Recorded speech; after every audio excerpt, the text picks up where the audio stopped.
Welcome, everyone. Thank you so much for coming tonight. Thank you to the Cary Library Foundation for sponsoring all of the programming that the library is able to offer, even virtually these days. My name is Christine Muir. I am the community librarian at Cary Library. I am recording tonight's event, and I will share the link with all of you tomorrow in a follow-up email. There will be time for questions at the end of our program. I would ask that you use the Q&A button to ask questions for our speaker. It makes it a little bit easier for us to keep track of what's been asked and answered. If you want to ask a question verbally, you can do that tonight. Please use the raise hand button and then wait for me to call on you so that we all don't talk over each other. And if you have any questions that I can answer about the format or the recording or the functionality of Zoom, you can use the chat feature for that. Tonight's program is part of our series on science and economics. It is my distinct honor and pleasure to work with Mr. George Burnell on these programs, which we hold 4 to 5 times a year, and they always feature fascinating speakers who cover a variety of different topics. So I will now turn the virtual microphone over to George to introduce our speaker tonight. Good evening. It's my pleasure to introduce Bruce Schneier, an internationally renowned security technologist called a security guru by The Economist. He is the author of 14 books, including the bestseller Data and Goliath, and his newest book, Click Here to Kill Everybody, as well as hundreds of articles in academic papers. His influential newsletter, Cryptogram, and his blog, Schneier on Security, are read by over 250,000 people. He has testified before Congress, is a frequent guest on television and radio, has served on several government committees, and is regularly in the press. Schneier is a fellow at the Berkman Klein Center for Internet at Harvard University, a lecturer in public policy at the Harvard Kennedy School, a board member of the Electronic Frontier Foundation and the Tor Project, and an advisory board member of the Electronic Privacy Information Center. He is a busy rascal. Yesterday, he was addressing the Security Conference, the ISC Security Conference. Before he got here, he addressed the OECD Global Blockchain Policy Forum. And tomorrow he'll be addressing deep dive digital security and distributed ledger technology, myth and reality. So, did I get that wrong? I did. Tomorrow he's addressing the HITB Cyber Week virtual edition. So he managed to squeeze us in between all these other folks who are waiting with bated breath to hear him. And here he is now, just for you, Bruce Schneier.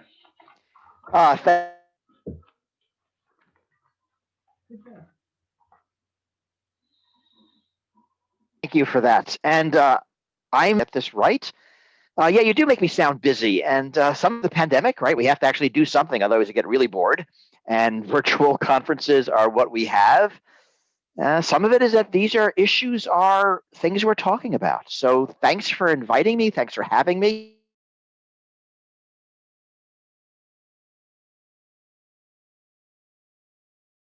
Back and forth since March.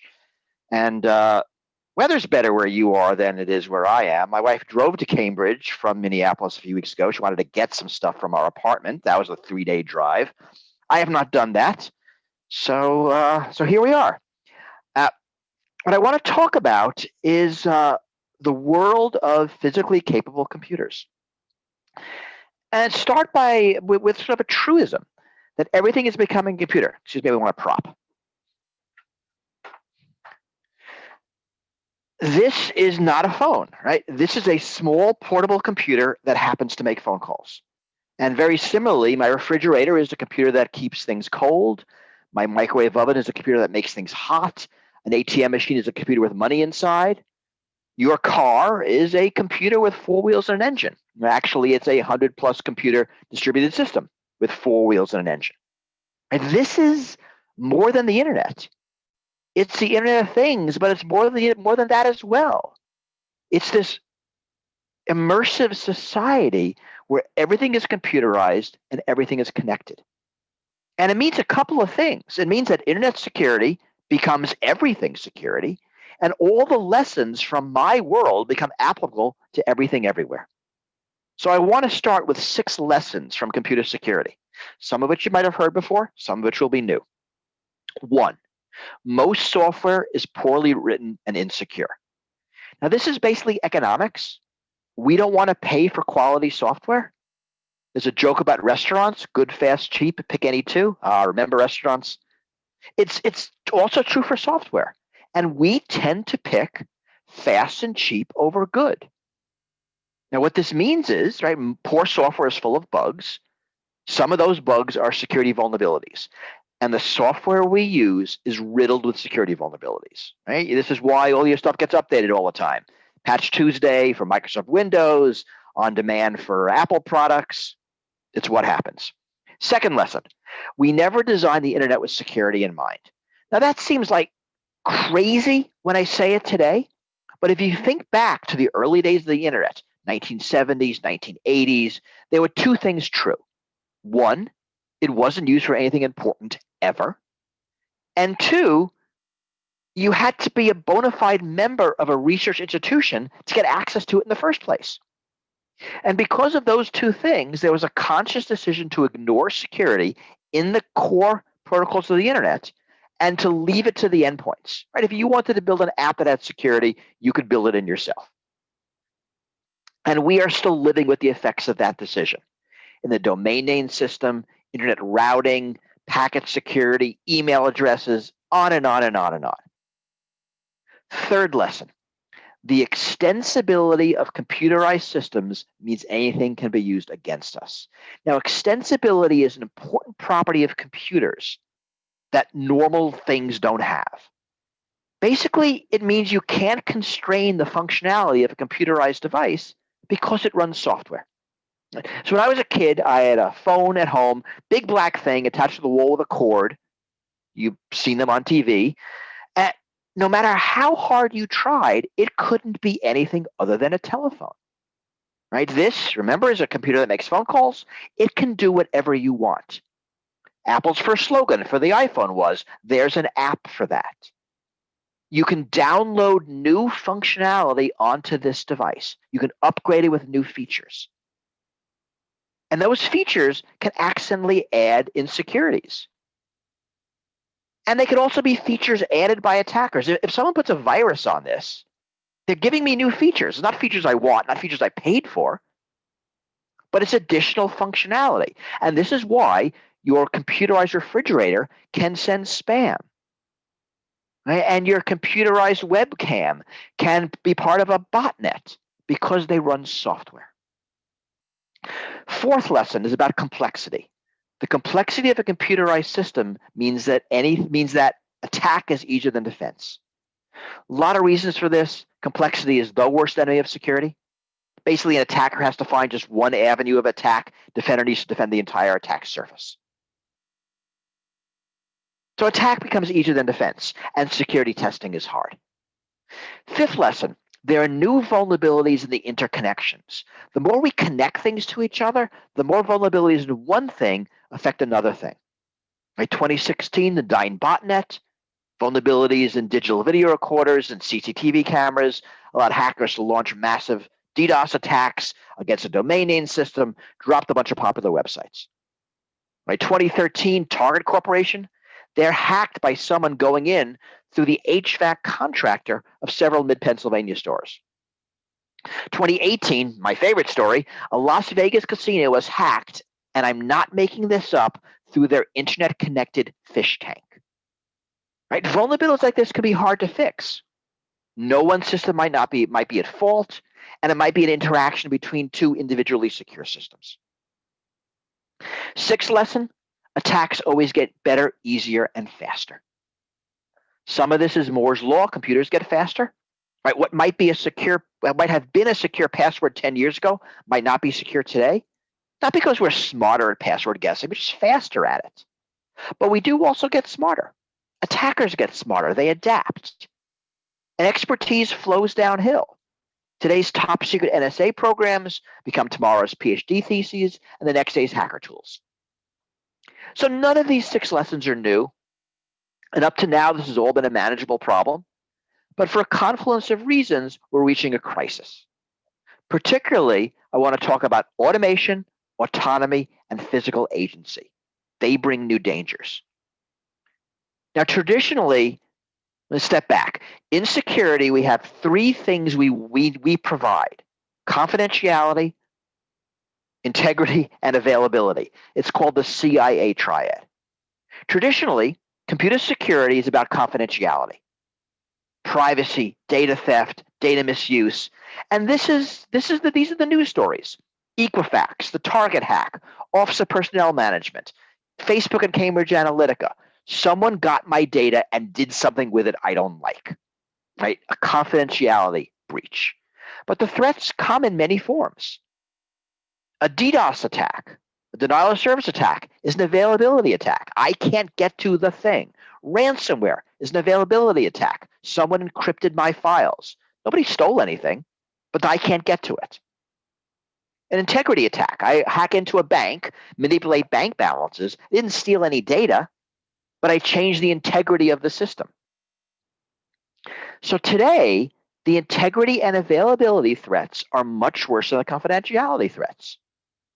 Their effects are greater. There are real risks to life and property. So I'm concerned if someone hacks a hospital and steals my confidential medical records. But I'm much more concerned if they change my blood type. And I don't want someone to hack my car and eavesdrop on my conversations. But I really don't want them to disable the brakes. Right? The first one is an integrity attack. The second one is an availability attack. So when you think of cars, medical devices, drones, weapon systems, thermostats, power plants, smart city, anything, we are now worried about DDoS attacks against the power grid. We are worried about ransomware on our cars. And there is a fundamental difference between your computer crashes and you lose your spreadsheet data and your pacemaker crashes and you lose your life. And it could be the exact same CPU, an operating system, an application software, an attack tool, an attack. The only thing different is what the computer is attached to and what it can manipulate. And these trends become even more dangerous as our systems become more critical. So I have a 7th lesson. Computers fail differently. They all work perfectly until one day when none of them do. So we are worried about crashing all the cars, shutting down all the power plants. So I'll tell you a story. There's a company that makes hotel key locks called Amity. And these are keyless entry systems. You get a key card, you wave it in front of the lock, and the door opens. That is software, and it's in thousands of hotels worldwide. A vulnerability was discovered in one of those systems that required updating the software, and the only way to do that was to update each hotel door lock manually. Now, hotels have a system for lock failures. I'm going to make it up. It involves a locksmith on call who shows up and rehangs the door and fixes a lock and does whatever. Hotels do not have a system for every one of our 500 hotel rooms has to be updated. And most hotel rooms were not updated from that vulnerability because of the way computers fail were not the way hotels were used to. So at the same time all this is happening, some of our long-standing security systems are failing. I'll talk about 3 of them. First one is patching. Patching is how we get security. right? Our computers, our phones, they're as secure as they are for two basic reasons. One, engineers at Microsoft, at Apple, et cetera, do their best to design them to be secure in the first place. And two, those engineers are able to quickly and effectively push patches out to systems when vulnerabilities are discovered. This isn't true for low-cost embedded systems like DVRs or home routers. They're built at a much lower profit margin, often offshore by third parties. They don't have security teams associated with those devices. Even worse, many of them have no way to patch. Right now, the way you update your home router is you throw it away and buy a new one. That's the mechanism. Now, that actually is a security mechanism. We get security from the fact that we throw our computers and phones away every few years. But that's not true for embedded system. Right? Your digital video recorder, well, it's going to last 5, 10 years. Your refrigerator, 25 years. Right? I expect to replace my home thermostat approximately never. And think about how this works. You buy let's say you buy a car today. Software is 2 years old. You drive it for 10 years, sell it. Someone else buys it. They drive for 10 years. At this point, someone buys it, puts it on a boat, sends it somewhere in Latin America, where someone else buys it, drives it another 20 years. All right, you try to find a computer from 1978. Try to boot it up. Try to secure it. There's a reason that Microsoft and Apple depreciate their operating systems after a few generations. We have no idea how to maintain 40-year-old software at the consumer level. And we're going to have to learn. Whether it's cars or toys from manufacturers that have long gone out of business, appliances, this old stuff will be around forever unpatched. Second thing that's starting to fail is authentication. Right? Authentication kind of only just barely works. Human memorizable passwords are kind of lousy. Two-factor authentication is good, but not suitable in a lot of situations. Backup systems are terrible. But the thing is, the amount of authenticating we're going to do is about to explode. Now, when you authenticate, it's either one of two things. I'm going to demonstrate them both. I'm going to log into my iPhone. I'll do that with my thumb. And I'm going to check my email.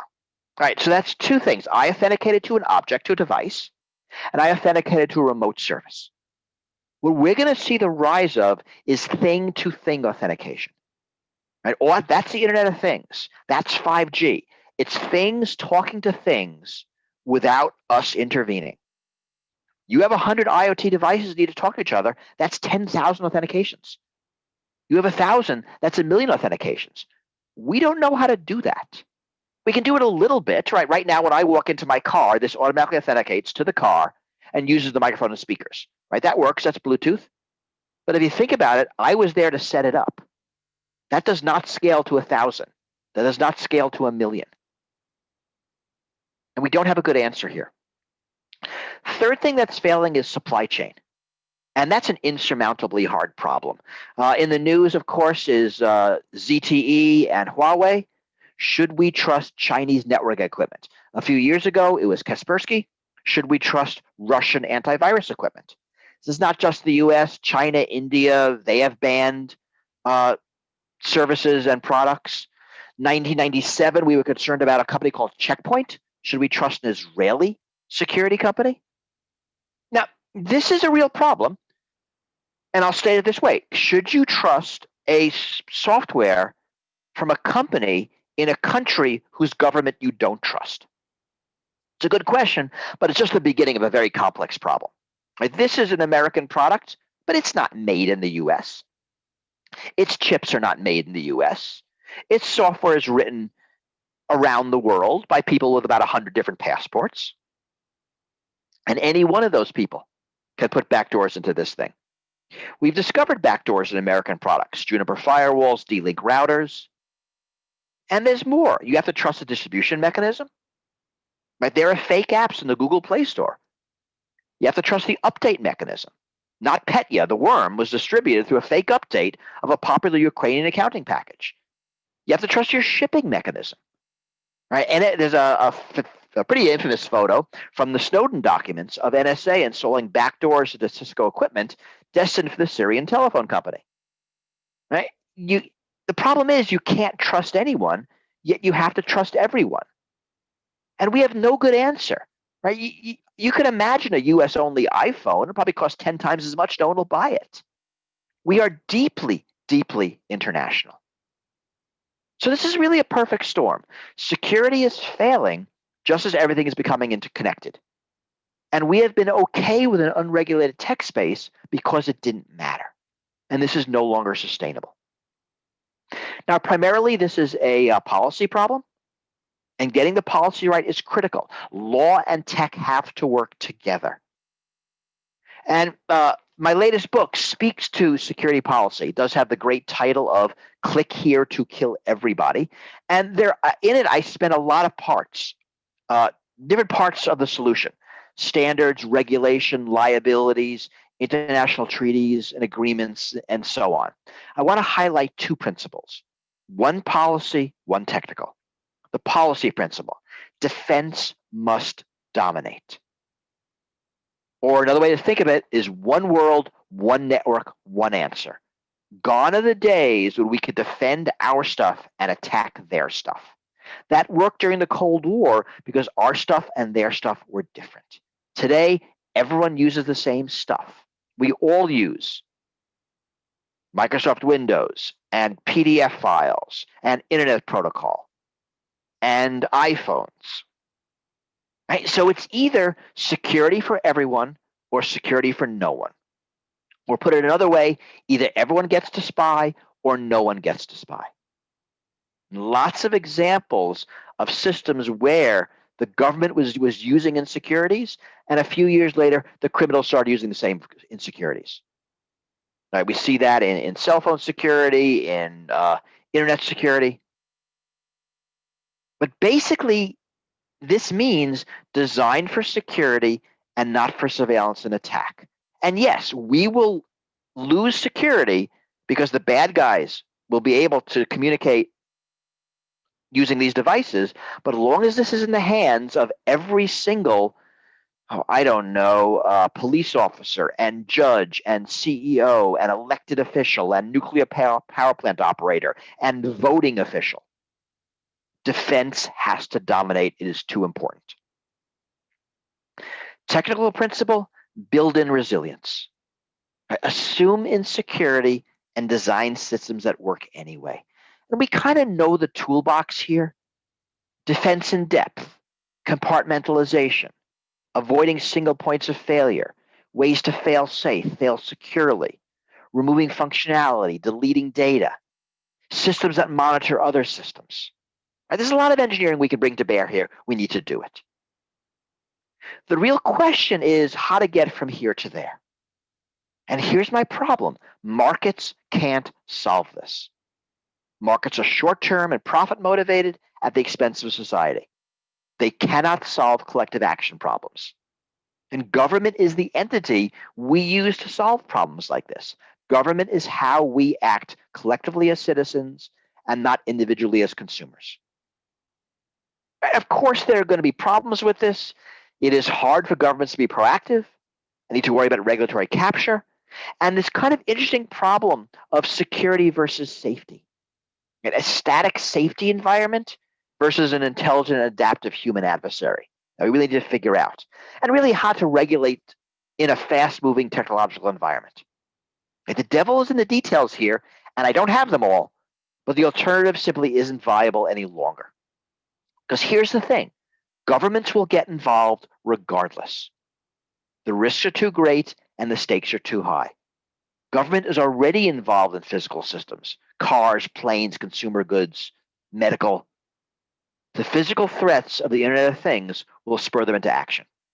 And I give this talk a lot in Silicon Valley, and I talk to a lot of small L libertarians who really dislike the idea of government, and I tell them basically this: we no longer have a choice between government involvement and no government involvement. We have a choice between smart government involvement and stupid government involvement. And we need to start thinking about this, both the pros and cons and the details, so we're not surprised. And regulation will incent private industry. I think the whole regulation will stifle innovation threat that you always hear when anyone talks about regulation is nonsense. You hear it with restaurant sanitation codes. You hear it with automotive safety regulations. There's absolutely no evidence that this is true. If you do regulation right, it leads to innovation. Right now, I have a lot of security technologies that aren't being used because there's no financial incentive to use them. Right? You will be fined, you will be jailed, is incentive. You regulate outcomes and you spur innovation to achieve those outcomes quickly, efficiently, and cheaply. Europe is moving in this direction. GDPR, you've probably heard of it. This is the General Data Protection Regulation. It's kind of why you get a lot of warnings on your web pages. Very strong privacy and security requirements, and even stronger penalties. In the US, you're seeing movement on the states, specifically California, New York, and Massachusetts. California has the comprehensive privacy law modeled after Europe. They just passed an enhancement to it with a ballot initiative a few weeks ago. They took the first steps in IoT security law. New York is starting to regulate cryptocurrencies. Existing federal agencies are starting to get involved in my domain specific, right? FAA, airplanes, DOT, cars, FDA, drugs, FTC, some consumer goods, and so on. Congress is doing nothing, but I think they're going to follow eventually because nothing motivates the US government like fear. And if there is a disaster, and if people die, Congress will do something. We already had, this is in Germany, there was an attack on a hospital, and a patient had to be driven to a further away hospital and died along the way.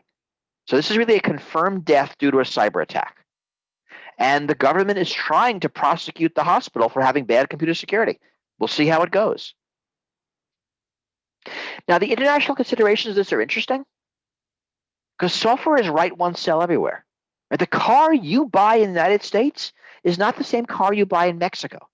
Right? Environmental rules are different, and auto manufacturers tune their engines to local laws. But the Facebook you get in the US is exactly the same Facebook you get in Mexico because it's easier that way.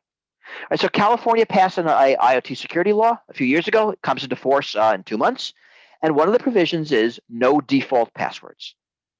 Right, so if you want to sell a thermostat in California, you can't have a default password.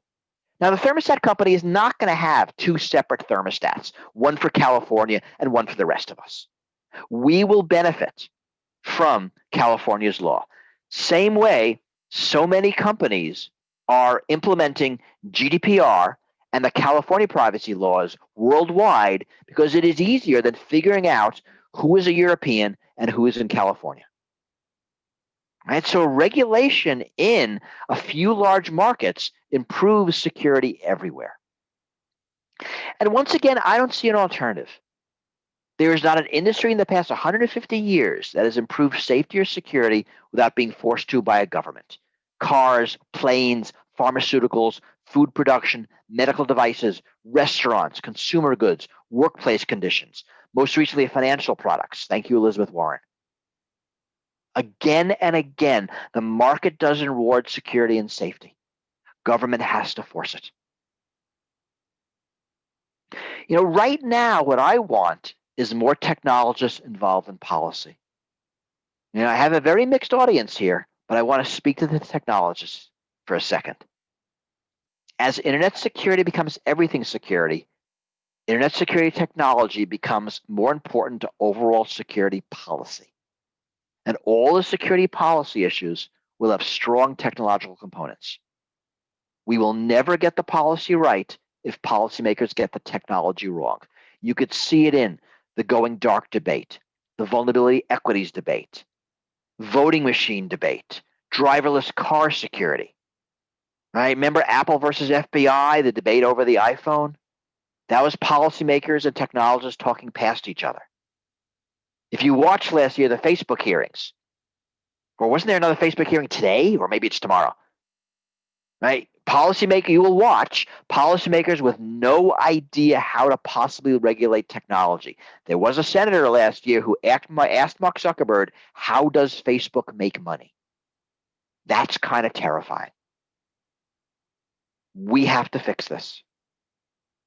technologists need to get involved in policy discussions on congressional staffs, in federal agencies, at NGOs, as part of the press. Now, this is bigger than security. I mean, this is future of work. This is food safety, climate change. We need to build a world where there's a viable career path for public interest technologists, or bad policy is going to happen to us. So at that, I think I'm going to stop. I think this is more fun as a conversation than as a monologue. So I'm happy to take questions. And remember the rules. So there's a Q&A function. You can ask questions, and they will be curated by someone who has better vision than I do and can see the tiny print. And I will do best to answer them. Thank you, So, Bruce. So go. So I have two questions in the Q&A, and I also want to remind people that if you want to ask your question verbally, you can just raise your hand, and then I'll call on you, and you can unmute yourself. So, and it could be on this or any topic. I'm pretty easy on the questions I answer. Excellent. So the first question that we have in our Q&A is, what do you think is practical to be done in the next 2 years, and how will countries work together? Sort of interesting to watch. There's I'd like to see both an IoT security law and a privacy law passed in the United States nationwide. I mean, Europe is the regulatory superpower. There's no reason why the U.S. can't lead. The only problem is that money is political clout. There's a lot of money in the U.S. against anything. So really, I tend to look towards the states and the regulatory agencies. I really look towards Federal Trade Commission to do a lot more under the guise of unfair and deceptive trade practices and fair products for consumers. And then in the different domains that matter, right? Cars and planes and medical devices, things that touch food. That's realistically what we're going to see. So, more would be great, but it's hard to imagine in a system as sort of dysfunctional as the U.S. is right now to see any kind of comprehensive security and privacy law, especially when the big money doesn't like it. So the second question, you make a good case for the need to defend in depth. So do you recommend people encrypt all their personal files and communications? So I'm going to give an answer you don't like. We're kind of past the world where you can protect your own stuff. Where are your files and communications? They're on computers owned by Google and Apple and Microsoft. Right? Your photos are on Flickr. They're on Facebook. Your communications are on Facebook, on Instagram, and Twitter. You have no control over their security. You basically have no control over their privacy. I mean, you've got some settings. If you set them right, those companies are all spying on you. So encryption is important, but largely it's in the edges. I encrypt my computer, so what? Unless someone steals my computer, it kind of doesn't matter. I'm not saying don't do it, but our stuff is in the cloud. And companies who we have to blindly trust are in charge of our security and privacy. So in a lot of ways, what we should do is agitate for good laws. Now, I like using Signal. I like using WhatsApp. Those are both encrypted. But again, they're in the margins. So these are important, but it's not going to solve your problem. It's not going to save you. Because we're just too much in the cloud. I mean, I don't use Gmail, but about half my email Google has because of all of you use Gmail. So what am I going to do?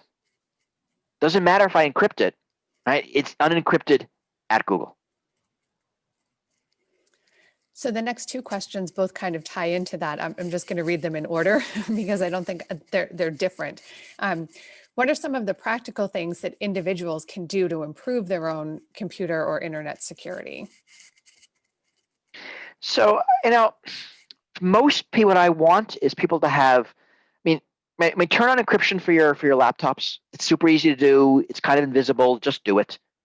Both Windows and Mac have pretty transparent systems. They might even be on by default these days. I don't know. have good backups, run an antivirus program, update your software. Those are the basic things, right? I will tell my parents to do that. After that, it gets harder. And there's lots of guides for improving your security. I mean, I won't go into the details, but those basic things is what I want to see everyone to do. And then agitate to make this a political issue. Right? Make privacy has never been a campaign issue. Data security has never been something that the candidates talk about. And if we want them to, we need to fix that. And that's what I want us to do. It's hard. So there's also a question about the security within something like Zoom. And I remember when Zoom first really, blew up in popularity, there were some concerns about its security. So the question as worded is, do you see any security issues? But I think we know that there were some. So can you talk broadly about what those issues are and what people can do to sort of protect themselves when, like you said, everybody's using Gmail? Everybody's using Zoom. Everyone's using Zoom. That's right. And I have some sympathy for the company. Now, they just got fined because they erroneously is a bad word. They lied about having end-to-end encryption. Let's be straight. In general, startups tend to have lousy security because it's not the thing you invest in first. Right? You invest in having a viable product, having features, getting users, and then you improve security as you get more popular. That is basically the way the system works. Having it work another way is going to require something that isn't market driven, because a secure system that no one uses is way worse than an insecure system that everyone uses, right? If you are a startup. So Zoom was in the early stages, and the pandemic happened, and suddenly everybody's using Zoom. They became huge, within weeks. And they have done a lot to improve their security since then. They have done a lot, and they are way better now than they were. I use Zoom. I think it is the best of them all. And their security and privacy is much, much better than it was. Well, that's reassuring. And they didn't pay me for that. Actually, I don't even know if they speak to me, because I was really mean to them in the beginning. You read my blog posts from like March. I was mean to Zoom. I don't know that they have time to go find out where they've been mentioned in the world. Yeah, they are super busy. That is true. They're not even responding to customer feedback. So that's pretty sad. I see a note that someone is Zoom data hosted on Chinese servers. No, Zoom data is hosted in a lot of different places, and there were Chinese servers involved. I think they're either gone or you can specify not to use them in your setup. So pay attention. But Zoom is also, is now encrypted. If you all have the up-to-date version of Zoom, it's end-to-end encrypted. So who cares where the data is hosted? But you can specify now which servers you're willing to have your stuff on. And it never was the data. That was a complicated, and I don't remember the details of that. That was more complicated than the knee-jerk press stories. So we're going to go back to the broader view. The next question is, what is your view on encryption versus security? Well, it's the versus that's an odd in that. Encryption is part of security. So not quite sure how to answer that. I think the questioner really asked about what I said about defense dominance strategy, right? So there is security value in this thing being eavesdroppable so the FBI can spy on criminals, right? There is security value in this thing being secure so nobody can spy on the good guys. So it is a security versus security trade-off here. And I maintain, as long as this is now critical infrastructure, and it is, defense has to dominate. We are more secure if this is encrypted, so the bad guys can't spy on us, even if it means the good guys can't spy on the bad guys. 5 years ago, you could have made a different choice. Today, you really can't. Defense has to dominate offense. So what about privacy concerns? How does privacy fall into all of this discussion too? Privacy is a part of security. And privacy is one of the things, if you are secure, one of the things that is true is that your information, your data, your conversations are private, or at least that you are in control of who knows what about you. Now, you don't feel secure when someone knocks on your door and says, I know all these secrets about you. That's not a secure making feeling. Privacy is a part of security. It's an important part of security. And what we're seeing now is that kind of security and safety are colliding. So there is data privacy, information privacy, but now there is also physical life and property security, and privacy is a part of that as well. They do all go hand in hand, right? Privacy, security, and encryption. It's all part of the same world. Yeah, and it's hard because a lot of these words are very fuzzy. Yep. Right? Security versus safety. You know, most languages only have one word for those two different things. Right? Sécurité in French is both of those concepts. And German and Italian, they're all the Romance languages, only one word. We have two different words, but it's really not obvious what the split is. So the next question is very specific to Lexington, but I'm going to ask it more broadly. Lexington, the town. Correct. Okay. I've only been there once, so if it's directions, I'm going to fail. No, that's okay. So we have somebody who's a technologist and a software engineer and an entrepreneur who's really passionate about being involved in the policy like you were talking about, but he does, excuse me, but he doesn't have any work experience in that area. So how does somebody step into the public sphere or the policy discussion if they haven't been there before? And they said, who can I call in Lexington? But I think you could probably give some general guidelines in terms of how do you make that first step? Where do you go? This is actually a hard question. And you know, what I said in the talk is we need a viable career path for public interest technologists. I mean, there were ways to take the first step. What I'm going to send the questioner and everybody who's interested is to a resources webpage that I have. It's publicinteresttech.com with hyphens, public-interest-tech.com. And there I have university programs, organizations, talks, writings, speakings on this writ large.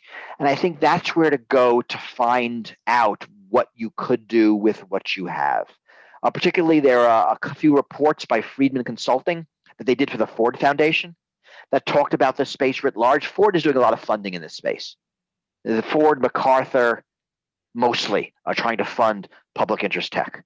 Oh, someone dropped the link into the chat. Excellent. And I'd say go there. I don't have a great answer, and that's unfortunate. I want a good answer for the questioner, and that's one of the problems that we don't have a good answer. Can I interrupt? It's too late. You're already interrupted. Good.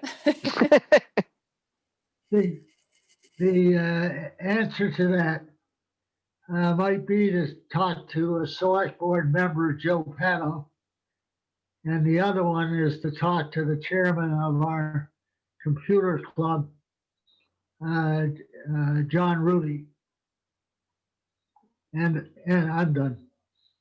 Okay. Well, there you go. There's local knowledge. That's a good pointer, though, to Joe Pato and the select board. I wasn't sure if there was a technology committee in Lexington. So thank you, George. So going along with the policy question, you made a good point in talking about the ignorance in some policymakers. So maybe the answer is in getting the technologist part of it, but big technology sets its own policies regardless of what the legislators think. So how do we really solve the problem? And I guess maybe the question is, how do you really get those companies to come on board with you when you make the policy? You don't. You declare it illegal for them not to. I mean, right? How do you get companies from polluting the river? You make it illegal to pollute the river. This is what we have to do. I mean, we live in a market economy. Companies will be as immoral as possible as long as it's legal. That's the system we have, and it's a good system, but that's why we have to constrain what companies can do. And this is not easy, especially in the US where money rules politics. But the only way you're going to get companies on board is force them to. That's the way the system works. Now, how is hard? I mean, we're not going to have a government where every legislator is a technologist. But that's okay. You know, we are used to systems where the people who govern us aren't experts in all the domains they govern. They're not experts in, I don't know, foreign policy or farm policy or climate change or aircraft maintenance. Yet they manage. I mean, we bring expertise into government and we use it. Now, that's been hard in the past 4 years. Hopefully that'll change. But it is going to be an uphill battle, really, because in the US system, money talks so loudly. Very true. While we're talking about government regulations, are there specific things that you would recommend to apply or to design within the regulations regarding the Internet of Things and computer securities? I do, and actually I have a lot of details in this, which is probably a cop-out answer, but I'm not sure I remember what I wrote. But really, we need to incent the world we want. If we want a world where the Internet of Things is safe and won't kill people, right? Where social networks, aren't stoking divisiveness and spreading disinformation, we have to put constraints on the companies. I mean, right now, Facebook doesn't care if they drop democracy as long as they're making money. That's not a great system. And I'm not sure we want to engineer future society around the short-term profitability of a handful of corporations. It's just like a dumb way to run society. So where they converge, markets are great. Where they diverge, markets fail. And it's the market failures where you need government to step in. No different than the other area of society. I mean, think of Elizabeth Warren and reforming the financial system. It's where the interests of society and the interests of the banks diverged that we had problems. And that was 2008. We're going to have the same sorts of problems with tech. Not convinced we're not already having them already. So somebody else asked, since you mentioned Elizabeth Warren and the banks, are there specific steps that you would recommend taking to increase the security for banks and brokerage accounts? Banks themselves, I'm not worried about. Banks are better at risk management than anyone else because they've been dealing with money, right? For hundreds of years, it's protecting money. They are very good at understanding if the value of the thing protected is worth less than the protection mechanism. I'm not worried about banks. I'm worried about consumers that are using banks, right? And that's all regulatory. I mean, think about the law that limits your liability for credit card fraud to $50. And that was passed in 1978, Fair Credit Reporting Act. And that was really important because that meant banks were on the hook for credit card fraud, and they implemented a bunch of security mechanisms over the decades that never would have happened if we were on the hook for credit card fraud. So it's getting a lot of it's economics. You get the incentives right, and the tech follows suit. If the incentives are wrong, the tech can never do anything. It all comes back to money. Oddly, sadly, yes. So I'm going to take the questions in a different direction. Do you think that most people have simply come to accept that their private data will be stolen in a data breach? We know that any system can be breached, but we continue to put our data out there. It's hard to know. Pew Research does a lot of work on people's opinions on privacy and security on the internet. And some of it is that there's kind of willful blindness. Some of it is we have no choice. You want to have an email address, someone's going to have your email. Some of it is that people think their data is more secure and private than it is. They think the law is on their side more than it is. So it's a combination of things. These are very technical issues. And some is, I think, that people are resigned to it. So it's a mixture there. It's really hard to tease out. But people do want privacy. They expect it. And they are surprised again and again when they realize they don't have it. And that we do know.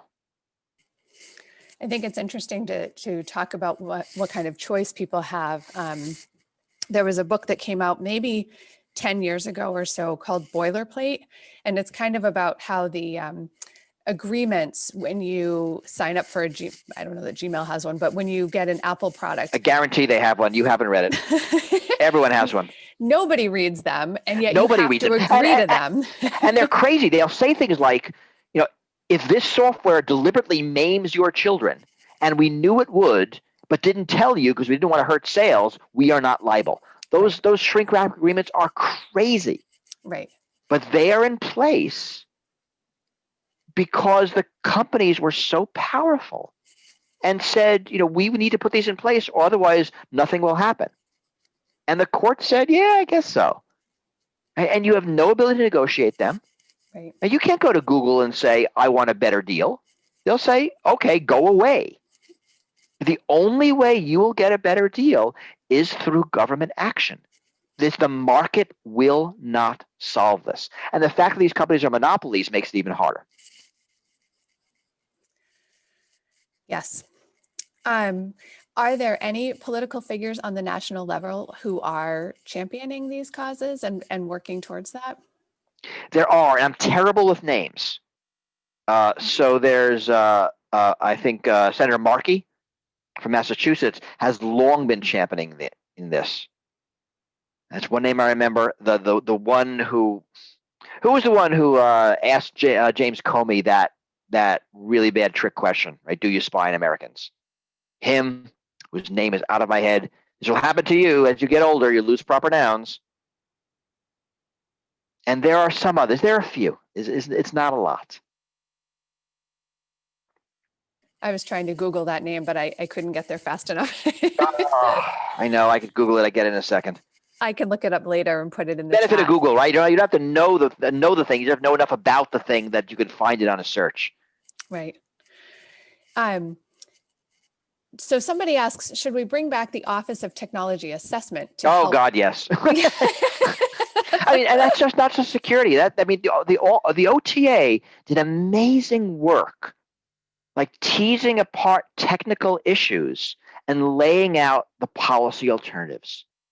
They were nonpartisan, rigorous, and they produced these phenomenal reports. You could look at it and say, okay, I now know the tech, and I can think about the policy alternatives. I mean, what we want, when I think of the way this should work, I think of Star Trek and Picard's briefing room. And if you remember, he'd get all of his officers together around the table, and they'd all like speak science at him.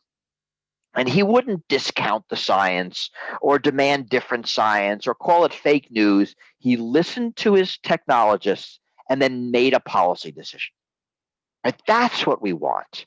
Instead, we get policymakers who don't understand the tech, who are afraid of the tech, don't know what they're doing, invent tech to support their pre-existing policy notions, or get handed stuff by lobbyists.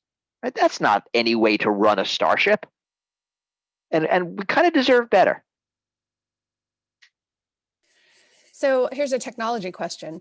How will quantum computing affect typical modern encryption? Does it appear that it may be a crisis with our current infrastructure? Not a crisis. So this is a super tech question. And I wrote an essay on this. If you type Bruce Schneier, quantum cryptography into Google, you'll get it. The title of the essay is Cryptography After the Aliens Land. And I discuss some of these, near science fiction, but probably going to happen technological advantage. Quantum computing is one of them. Shorter answer is it'll be a little deal, not a big deal. Right? It doesn't break everything. And we are already working on quantum resistant cryptography. Right? NIST right now is having a standards competition on quantum resistant algorithms that will be done well before we have a working quantum computer. Because right now, quantum computers are toys. There are serious engineering issues between now and making a quantum computer that can solve real world problems. And those engineering issues are hard. And more importantly, we don't know if it is land a man on the moon hard or land a man on the sun hard. And those are very different definitions of hard. What is the best way for people to keep up on the trends, issues, and policy discussions for security and privacy issues? Oh, wow. I mean, Besides your blog, of course. Besides my blog, right? So the question I'm really answering is, where do I get my news? There are a bunch of good tech sites. Wired is great. Ars Technica, Dark Reading. I'll go there. Really, if you look at my blog and see who I'm quoting, you'll see who I read. But you just got to go out and read the tech press. Tech press is pretty good on these issues. And subscribe to Bruce's blog. And subscribe to my my blog, yes. Which Right. I have a monthly newsletter, which you get it in monthly email form. I'm really old school. I mean, I'm not on Substack. It's a blog on the internet, like no photos, the way it was 20 years ago. I have a monthly email newsletter, which like is now cool again, but it was uncool for maybe a decade and a half, and I've been doing it since 1998, I think. So I've been doing this all for a while. That's awesome. So we do have time for a couple more questions if anybody wants to add anything else into chat. The last question that I have in chat, I'm going to give you a pass on this one if you want to, because I don't know how controversial it would be. But have I ever not been controversial? I don't know. I haven't followed you long enough yet. All right, go. How bad can it be? Well, I don't know. The question is, do you agree with what Edward Snowden did, and would you like to see him pardoned? In general, the answer is yes. So what Edward Snowden did was expose a lot of unconstitutional government overreach. And I think history will judge him very kindly. Right now, it is a lot harder because he betrayed a lot of people who are still in their jobs. And whistleblowers tend to live an unsatisfying life. Right? They risk all to expose wrongdoing, whether they're corporate or government whistleblowers. And the results of that exposure is never as great as what they hoped. And I think Snowden is in the same boat. He's in Russia right now. He's in Moscow. I have visited him once, and that's not a great place for him to be. I'd like to see him come back to the U.S. or at least to a safer country. That was under negotiation in the Obama administration. Of course, fell apart completely under Trump. So we will see what will happen. I think he will eventually be pardoned, but it's going to take a cycle of government officials to have retired and new ones to come on who don't feel personally betrayed. So until then, I don't think you will see him coming home. But on the main, yes, I think what he did was was honorable and correct. Did you say you visited him while he was in Russia? Yeah. I did. That's interesting. He's like he's a regular person. He just, happens to be wanted by the FBI and a guest of Vladimir Putin. Other than that, it's perfectly normal. Just like the rest of us. Just like the rest of us. That's right. In a pandemic, it all feels like we're have FBI warrants against us and our guests of Vladimir Putin. I know I feel that way at least half the time. So while you were answering the question about Edward Snowden, which is why I wanted to confirm what you said, I found the link to the essay on the cryptography. So I put the link into the chat, and I will be sending out a follow-up email to everybody who's attended with a link to the recording, and I'll try to include the links that I've put in chat so you have all those resources together. We do still have a few minutes if anybody wants to throw another question into the Q&A or the chat. I'm all caught up so I can see both windows pretty easily. Do you want to tell us anything about your visit with Edward Snowden? Not really. Okay. Just I'm sure a full recording is on file with both the Russians and the Americans. That's true. That's true. So we did get a question come in. What security issues do you anticipate in the future? Yeah, it's really what I outlined in my talk. I think supply chains are going to be a huge issue moving forward. I think the Internet of Things, right? Computers touching the world in a direct physical manner is an enormous deal that I don't think we are really thinking about and ready for. And the failure of things like passwords, authentication in general, as a way to provide security. That these things are failing and we're not really ready for alternatives. We have some tech, but we just don't have the socialization. But a lot of what I worry about are policy issues. As I spend most of my time doing policy right now. So we've had two questions come into Q&A. I'll make those the last two for the evening because we do appreciate. All right, and then I'm going to have dinner. That sounds good. That's fair. Is there any possibility of election interference that was not detected?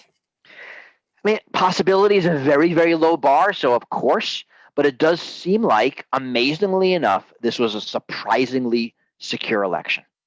Now, in 2018, we do know that US Cyber Command disrupted a Russian plot in the weeks before the election by like going into the servers in Russia and screwing with their systems.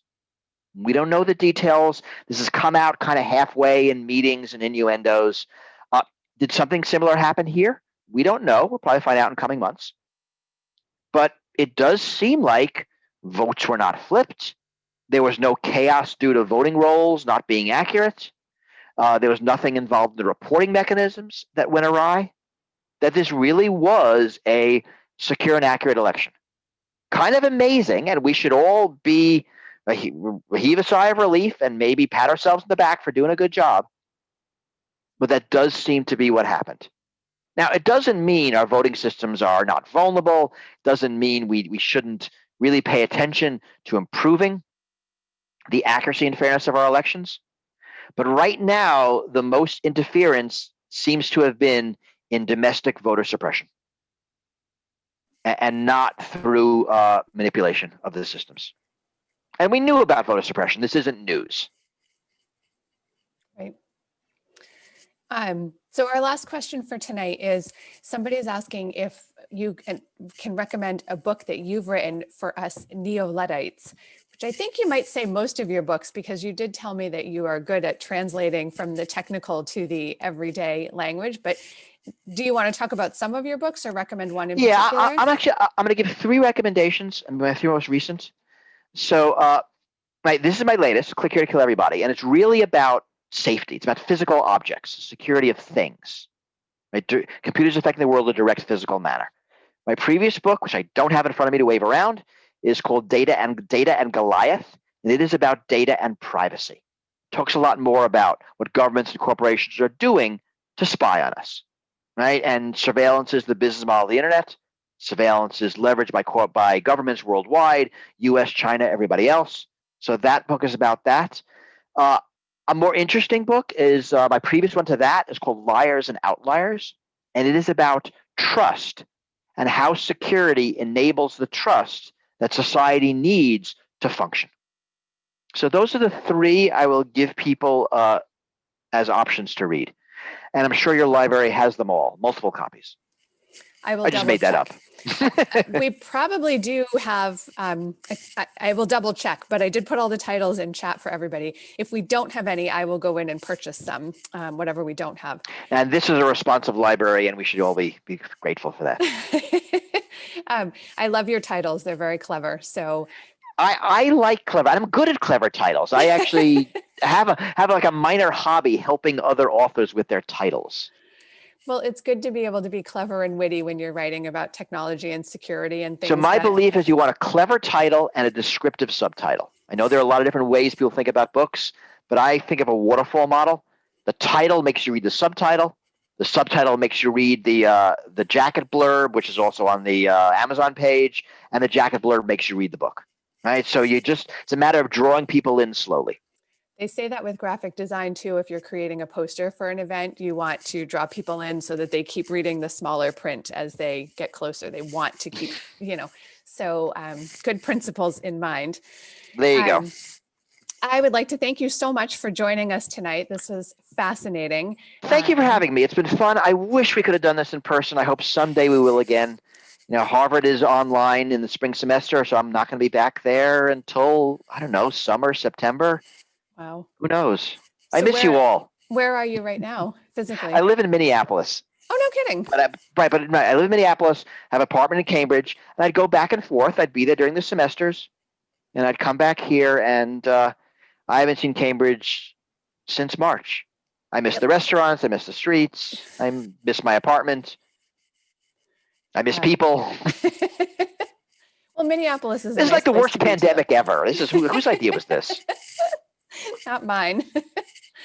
Well, I would like to we went to talk to somebody. Whoever's in charge has some answering to do. George, are you in charge? Can you do anything about this? Oh, hold on. You're still muted, my friend.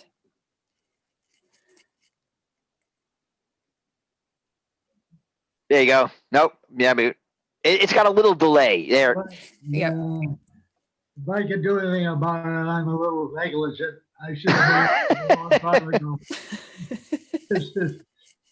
This is the most depressing thing that we've had to wrestle with outside of a couple of wars. But it's been a wonderful presentation. We certainly have enjoyed your subject and your presentation, but also your humor in doing it. And we welcome you back when we can say hello in person and shake your hand. And, I'm going to go there and lick all the doorknobs. You just watch.